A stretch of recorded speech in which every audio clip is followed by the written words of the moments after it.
Hello, my name is Jesus, and I will be presenting today the business plan for the evidence of the class doing business in Mexico.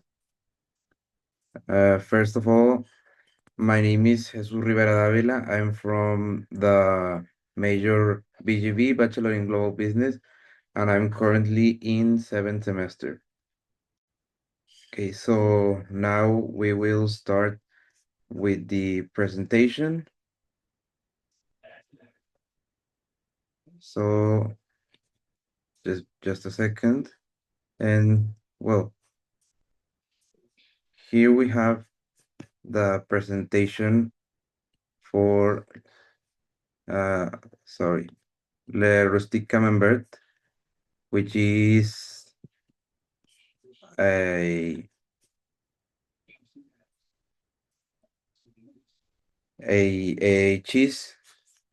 So well, first of all, uh this project focuses mainly on the market entry of the Le Rustic Camembert into Mexico.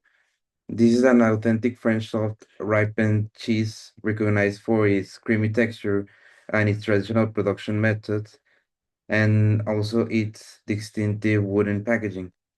In here, the core value proposition of the La Rustique is its authentic European quality, which is supported by decades of craftsmanship and strong brand identity in France. For this Mexican market, this product offers a premium gourmet experience that aligns with the growing interest in imported specialty foods. And well, basically, in simple terms, Le Rustic provides a high quality, authentic product in which it appeals to the customers seeking international culinary options.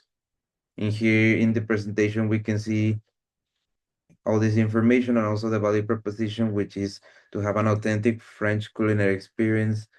Uh, it has a strong brand heritage and also its high quality production standards. Now going to the gourmet foods in Mexico, we have a market size of around $335 million on up until 2024, and it's forecasted that up until 2033 it will grow up to $779 million.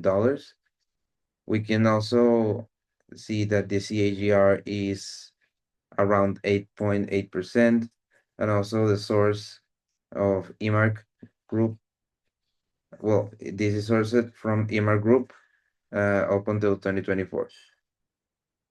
Now we're going to go to the dairy market in Mexico. Uh, as we already stated, the market value is of around $14.95 billion of all the dairy products in Mexico, and it is forecasted that it could grow up to 20.38 billion. And it is also cheese is one of the most important things to Mexico that has a really strong demand. And well, in the next slides, we could see more about the e-commerce and the online growth that it has had in the last years. Um, Up until 2025, it has a market of around $54.4 billion and is forecasted uh, 10 years into the future to grow on to $175.8 billion. This is only for the e-commerce and online grocery growth because as the time goes on, more and more people are trying to buy online only. So in the retail landscape, we could see that the market value is of around 329 billion, and the supermarkets lead the distribution, such as City Market, La Comer, H-E-B, Costco, and Amazon. Here in Mexico, one of the most notable is City Market, which is known for its different types of international products. So now we are going to go to the PESLA summary.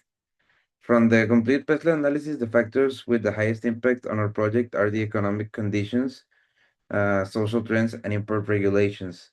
As we can see here, we have really stable European Union trade relations. The GDP has a 3% inflation, 4 to 5 according to INEGI. And well, first of all, I would like to talk about the economic factor. The economic factor in Mexico has experienced a GDP growth of close to 3% in 2024, according to INEGI. Although the economy has remained stable, inflation remains between 4 and 5, which it could affect price sensitivity, especially for premium imported goods. And well, since this product is priced in euros, it could the exchange rate directly influences the retail pricing, making economic stability an important element for our strategy. Also, the social factor really is something really important. The social trends strongly support this product category. This from Euromonitor highlights that the demand for gourmet, artisanal, and imported foods in Mexico has grown significantly, especially in major urban areas such as Mexico City, Guadalajara, or Monterrey. Also, consumers are showing greater interest in international cuisine, premium dairy products, and higher quality options for home consumption. This also has indicated a favorable environment for the introduction of a well-established brands such as Le Rustic. Uh, Also, we can see the legal and trade factors. For dairy imports, the compliance with Mexican regulations such as the NOM 243 SSA1 is really essential for the importation of these products. This rule requires proper pasteurization, microbiological safety, and clear labeling. At the same time, trade relations between the European Union and Mexico remain positive, which obviously facilitates the importation of these European products as long as all the documentation and sanitary standards are met.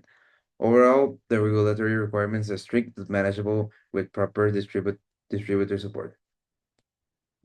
So going back a little bit about the thing of the market entry and marketing strategy, just I would like to point out that our proposed entry strategy is to import La Rustique through specialized Mexican distributor with the experience in gourmet and refrigerated products. This would help us by justifying three factors of lower operational risk, access to existing retail relationships, and expertise in cold chain management. Okay, so now we're going to go to our SWOT analysis, in which we can see that the strengths are this. This is a really authentic brand. Uh, it is very high quality and it has really few weaknesses, such as the price, because it's a high quality product and it's very for gourmet foods. And maybe the logistics to try to import it into Mexico might be the most problematic. From these, we have different opportunities, such as the grow the gourmet food consumption in Mexico through the e-commerce, and also threats in inflation and competition could exchange the rates volatility. In here we can see the five forces of order, in which we can see the there are not a lot of new entrants. Suppliers are really low. That's something to take into consideration. In Mexico, buyers, well, it is moderate considering the type of product, and there are a lot of other options which are not that expensive. And well, the rivalry could be something to think about if you consider brands such as Lala or Norteñita, among others, for this type of products. Finally, we already went to the market entry strategy. It's just importation, and the justification are to the lower operational risks, existing retailer relationship, and cold chain expertise. And here we go with the marketing mix, which, well, first of all, the product will be introduced in its original format, no changes. This to preserve the authenticity and the brand identity. So Mexican consumers in this segment will value the genuine imported products, so it doesn't need any major adaptation. The pricing strategy positions this product as premium, but not really competitive option.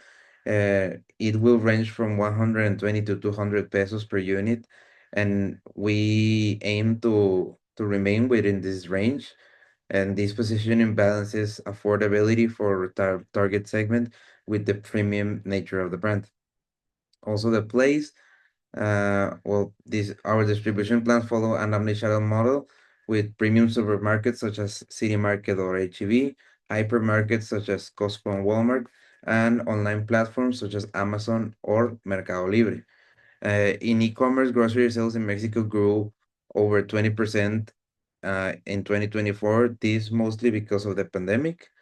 And finally, promotion will focus on digital content related to French cuisine, recipe inspiration, and collaboration with culinary influencers.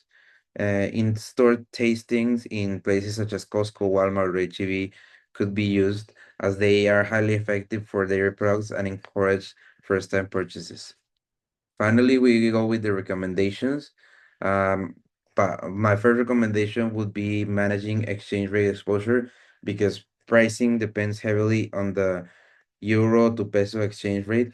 It is advisable to implement a strategy to reduce volatility, such as the negotiated pricing periods or partial currency hedging, and this will help maintain price stability for the consumer. Finally, we have the second recommendation, which is expand to food service channels.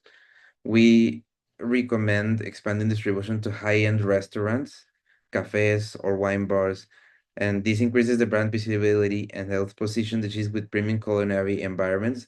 According to INEGI in 2024, Mexico's food service sector has shown consistent recovery and growth, making it a really viable and complementary channel. So that will be it for today. Uh, Here we have the references for this project, and well, thank you very much. Goodbye.